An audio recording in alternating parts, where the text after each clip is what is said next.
I lived alone in a small apartment on the edge of town. The day had started cloudy and rainy, and by night, there was this huge storm. I was getting ready for bed when my phone rang. It was from an unknown number. Puzzled, I answered, "Hello?" The voice on the other end was distorted but clear enough for me to hear. "I'm watching you," he said. Terrified, I locked all my doors and windows and called the police. They arrived quickly and searched my apartment but found no one. After they left, I tried to calm down by convincing myself it was a prank. I brushed my teeth, and as I settled into bed, my phone rang again. The same voice said, "I'm closer than you think." He hung up before I could respond. By now, I was in a flat spin. My heart pounded as I looked around my room. It was then that I noticed something that made me freeze. The closet door was slightly open.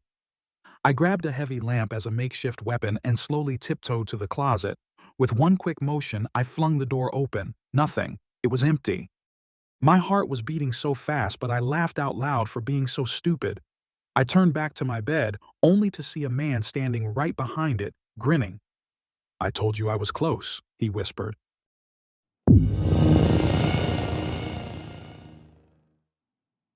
I'm 17 years old and always looking for new thrills, so one Friday night I invited my friends over to my house. I live in the basement of my parents' house.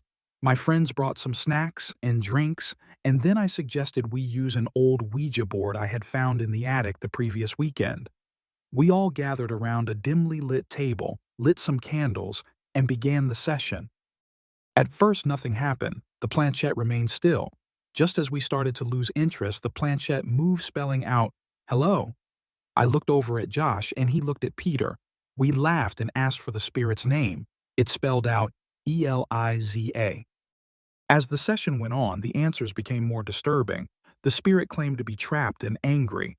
Chris jokingly knocked on the table, asking, "Can you knock back?" "Are you crazy, dude?" I screamed at Chris. To our horror, there was an immediate loud knock from under the table. All of us screamed and jumped back. My heart was in my throat. The knocks continued, growing louder and more insistent. The planchette moved again, spelling, "Let me out." I ran to the table and kicked it, hoping it would end the session, but the knocks turned into pounding, shaking the table violently. I flipped the board over, hoping to break the connection. The knocking stopped, and we all just stood there looking at one another. Chris, Peter, and Josh left immediately after that. They were so shaken by this. That night, just as I was dozing off, I woke up from a loud knocking on my bedroom door. I sat up in bed and stared at the door, not sure if I should open.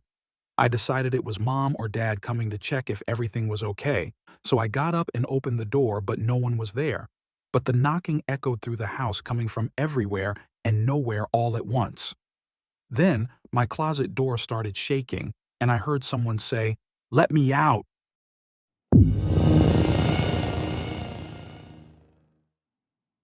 I lived with my friend Lucy. We were best friends since the age of 4. Lucy was very close to her grandma, so when Granny died, Lucy inherited an antique mirror from her. It was beautifully crafted with intricate designs around the frame. She absolutely loved this mirror, so she decided to hang it in her bedroom since she didn't have a mirror there. She said it just added a touch of elegance to the room. One night, I woke up to strange noises and saw a faint light coming straight from the mirror.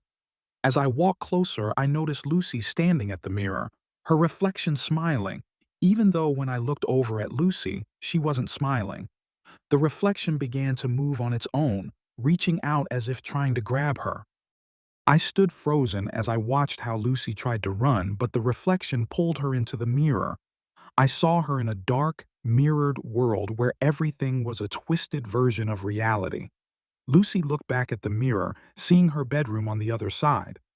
Her bedroom was now occupied by her own reflection. The reflection turned towards her and whispered, "Now it's my turn to live."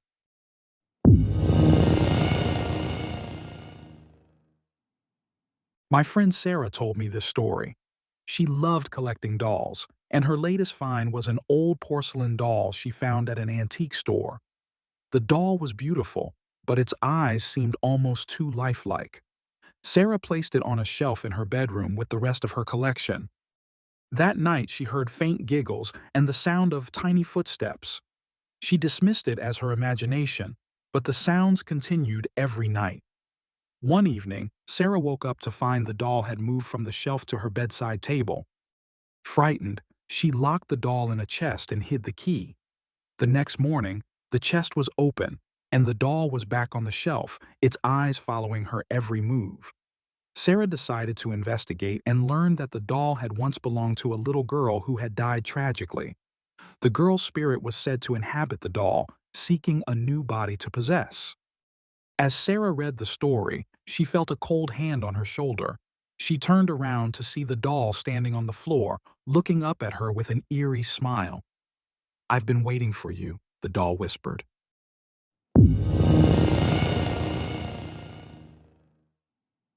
I loved hiking in the remote wilderness, finding peace in the solitude of nature.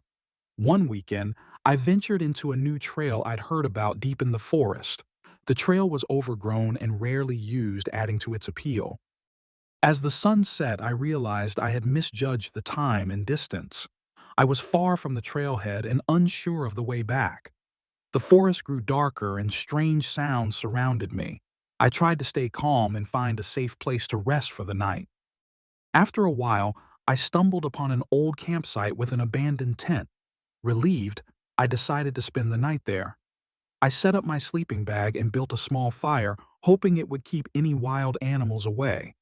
As I lay down to sleep, I heard faint whispers and rustling leaves.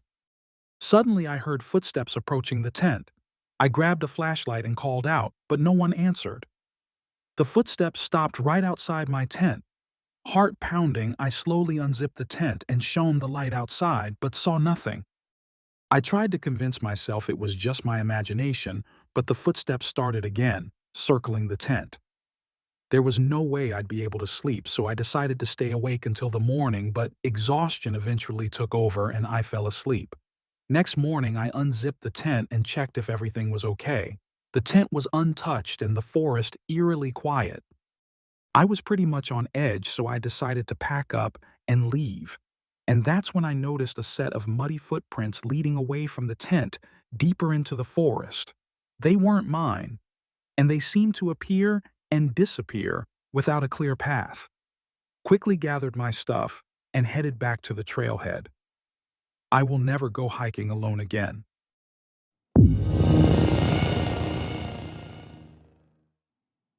I have a friend who loves visiting thrift stores. The search for unique items just sends his heart racing. He was kinda weird, but that's just him. On one of his visits to the thrift store, he stumbled upon an old frame photograph of a family dated back to the early 1900s. The photo was eerie, but it fascinated him, so he bought it and hung it in his living room. Every night when he came home, he would stand in front of the photo and admire it. He said he always wondered who the family was, what their story was. Then, he started hearing whispers coming from the photograph. At first, he thought it was just his imagination, but the whispers grew louder and more distinct. "Join us," they said. The next Saturday, we went over to Joe's for a barbecue. "What's the matter with you, Joe?" I asked. He just shrugged and said, "Nothing. Why?" "You seem distant and preoccupied." Joe just walked off. One night, I visited Joe at his house and found him staring blankly at the photograph, his eyes wide with terror. I tried to snap him out of it, but he didn't respond. Suddenly, I noticed that the faces in the photograph had changed. Joe's face was now among the family, and he was smiling eerily.